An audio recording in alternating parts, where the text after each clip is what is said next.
আমি তোমাদেরকে যেদিন দায়িত্ব দিয়েছিলাম আহ্বায়ক এবং সদস্য সচিব হিসাবে, সেদিন আমি তোমাদেরকে বলেছিলাম তোমাদের উপরে আমি আস্থা রাখতে চাই।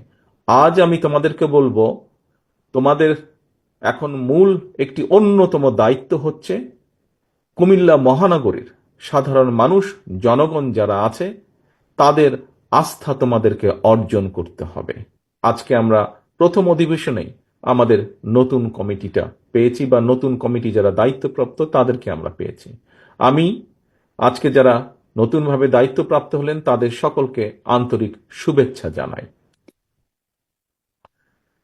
প্রিয় সহকর্মীবৃন্দ, কিছুক্ষণ আগে আমাদের আজকের নতুন সভাপতি, খুব সম্ভব আবু আবু নতুন যে সভাপতি, আমাদের সভাপতি হিসেবে দায়িত্বপ্রাপ্ত, খুব সম্ভব আবু বোধহয় তার বক্তব্যে একটি কথা বলেছে যে যখন আহ্বায়ক হিসাবে তাদেরকে আমি দায়িত্ব দিই, আবু এবং টিপুকে আমি বলেছিলাম যে হ্যাঁ, তোমাদেরকে আমি দায়িত্ব দিলাম, তোমাদের উপরে আমি আস্থা রাখতে চাই, তোমরা দলটাকে সুন্দরভাবে কুমিল্লা মহানগরীতে গড়ে তুলবে।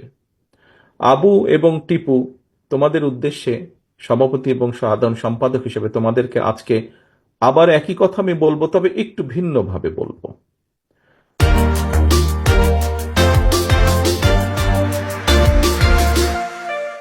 আমি তোমাদেরকে যেদিন দায়িত্ব দিয়েছিলাম আহ্বায়ক এবং সদস্য সচিব হিসাবে, সেদিন আমি তোমাদেরকে বলেছিলাম তোমাদের উপরে আমি আস্থা রাখতে চাই। আজ আমি তোমাদেরকে বলবো, তোমাদের এখন মূল একটি অন্যতম দায়িত্ব হচ্ছে কুমিল্লা মহানগরীর সাধারণ মানুষ, জনগণ যারা আছে, তাদের আস্থা তোমাদেরকে অর্জন করতে হবে। এবং কুমিল্লা মহানগরীর সাধারণ মানুষ, কুমিল্লা মহানগরবাসী যারা আছে, তোমাদের কার্যক্রমের মাধ্যমে তাদের আস্থা যাতে দলের উপরে বৃদ্ধি পায়, দলের প্রতি যদি তাদের আস্থা বাড়ে, সে ব্যাপারে তোমাদেরকে সর্বদা সতর্ক এবং সজাগ থাকতে হবে।